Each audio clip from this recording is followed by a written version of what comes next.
Rose, your friendly internet artist, and welcome to my studio. I thought it would be a great way to introduce y'all to myself, to my art practice, by starting off with a cleaning video. I just recently got done with a batch of commissions and I shipped them all out, and everything in the studio is a little haphazard. For example, my plant right here, she's normally not right there, but she needed some sunlight, so we're gonna completely reorganize the studio space, get it back into working order, and you get to learn more about me and why I do things the way that I do them. So let's get to it. After I've completed commissions, my studio turns into a literal hot mess because not only am I getting frames shipped out for my patrons, I'm also taking photos of the works that I just recently finished as well. My studio tabletop is the center focus of my artistic practice just because this is where I literally do everything from creation, from making packages to be shipped off. Even when it comes to the computer work I have to do, I utilize this center table for everything that I have to take care of. You know how we all have that one junk drawer, be it in our kitchen or our bathroom or even in our bedroom? I definitely have one for my studio. This new dresser cabinet thing that I got from my studio space to organize art tools and packing material, the top drawer is my junk drawer. Everything that I know I need to quickly grab, I just toss in this drawer. And where this is my studio space, I understand the chaos that I leave behind. If someone were to come in here and go through these drawers, they probably wouldn't understand my idea of what organization means, but for me, it all works. I really try hard not to keep it too cluttered on the top part. Here I am just reorganizing all the favorite things that I like to look at, and most of these are utility items that I need, like my art pens and pencils. I also keep my artwork that I've recently finished that I keep for myself, because as an artist, you should always do that. Not everyone deserves to have everything you create. That's just my humble opinion. And that acrylic framed flora is one example of something that I do not want to let go of. I'm very much a person that absorbs what's happening in my atmosphere. So whenever I'm cleaning, I always like to start burning a candle or some incense, just something that smells good that helps me get lost in the process of making sure that my studio becomes a creative oasis again.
So this little area is where I store all my stickers and frames that I just need to be able to see what I'm working on during that time.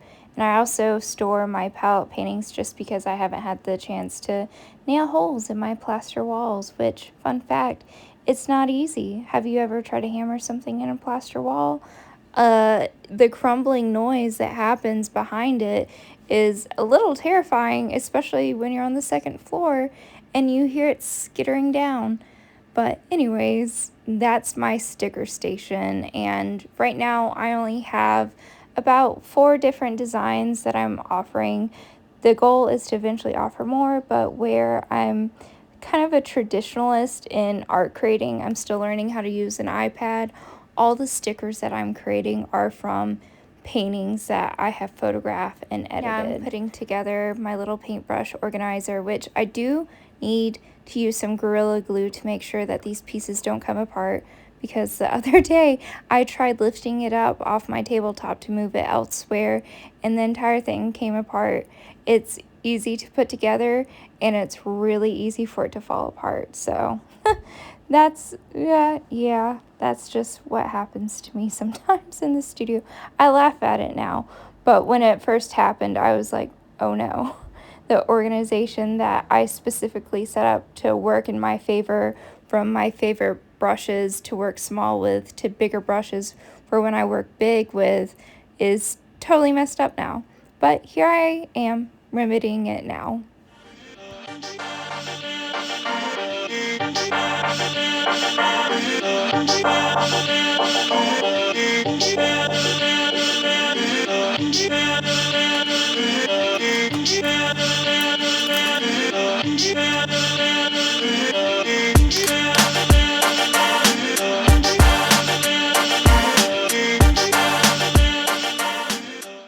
One important task that I try to stay on top of at least twice a week is sweeping up all the pet hair that gets in here.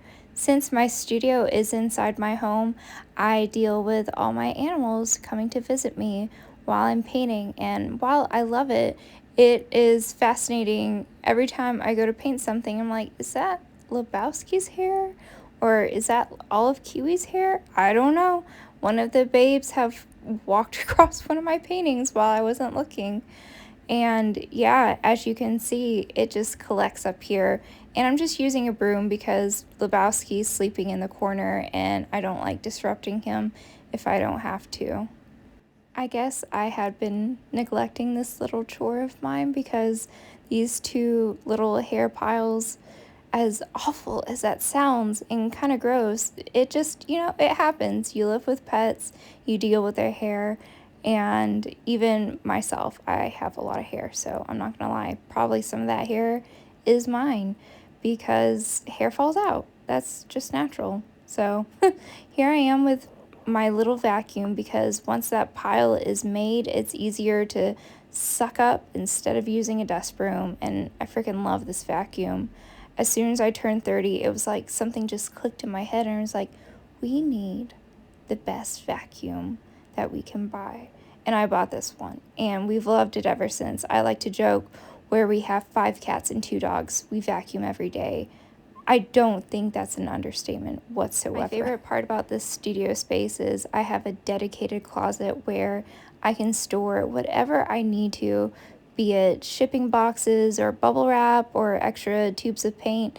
Everything that I don't want to see, I put in here, which in fact can be a detriment in my opinion.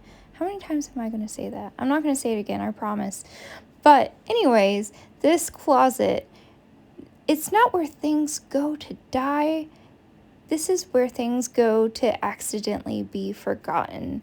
And my next video, I definitely do want to tackle this space just to make it more feasible for me to get in and out. You're going to see eventually that this closet houses a giant dresser that I keep my extra frames in, my extra paint tubes, and there's a little like bench shelf in the back that has my bubble wrap on it.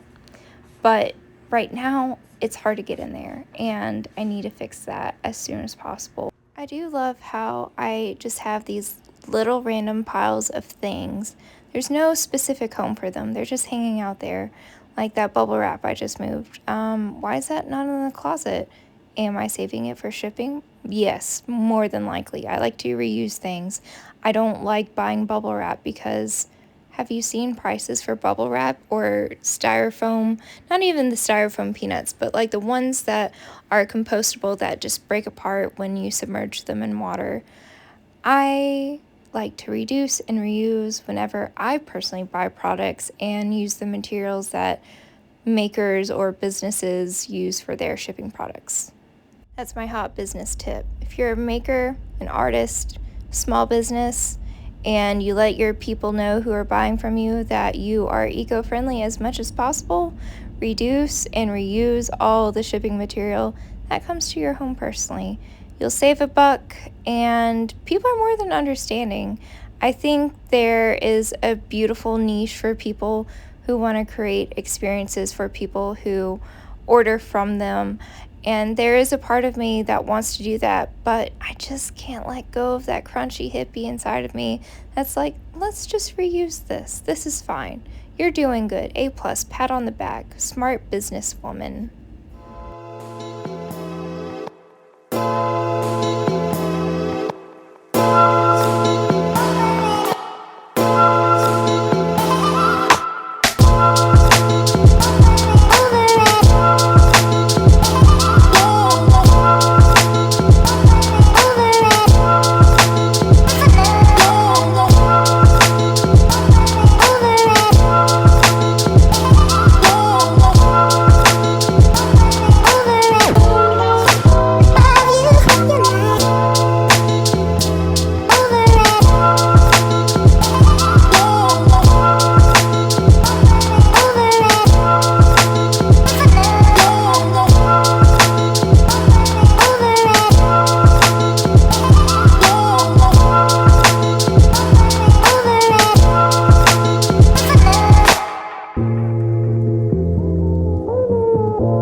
I'm currently cleaning my palettes, so the best way that I have found to clean my acrylic paint palettes is 1, work on an enamel surface or surface that is non-porous.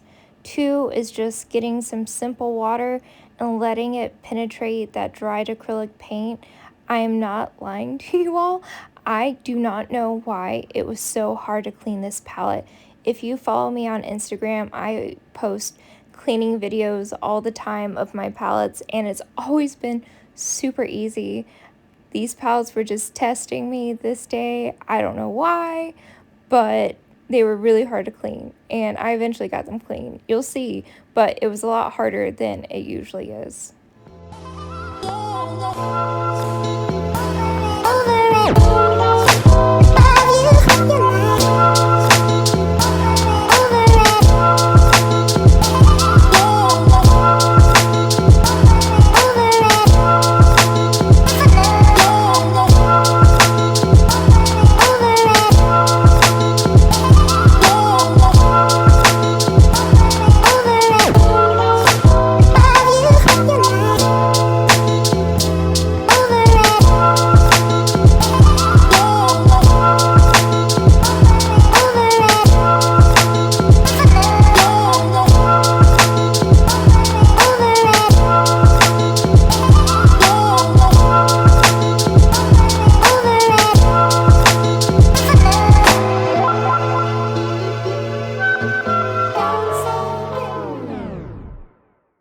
One palette was so stubborn. I eventually got it clean, but I really never have this hard of a time. It really bothered me that day. That's why there's so many segues of the daylight and how it changes as I'm cleaning these, because I kept taking breaks to let that water really soak in.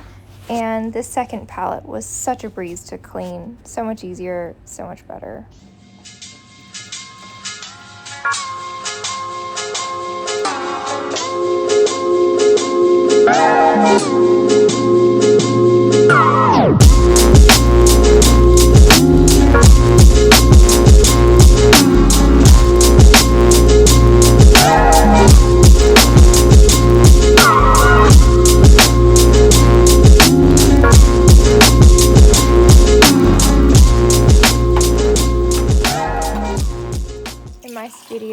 like to make sure that I'm not putting my paint water into the waterways in my community. So I pour all the water that I use from cleaning my pallets into this one main jar that I have on hand.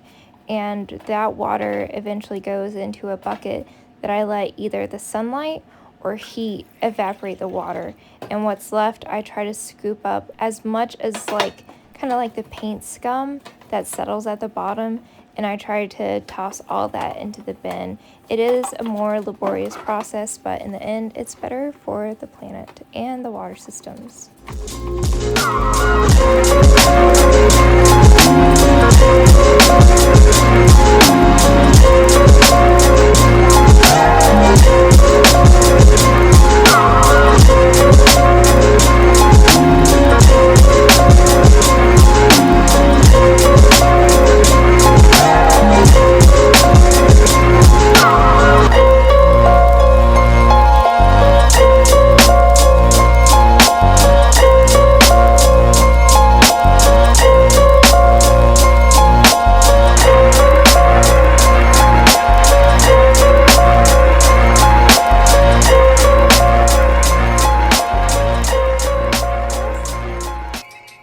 Now that the studio is clean, I really feel like I can tackle my commissions that I have to do, especially working on this painting right here.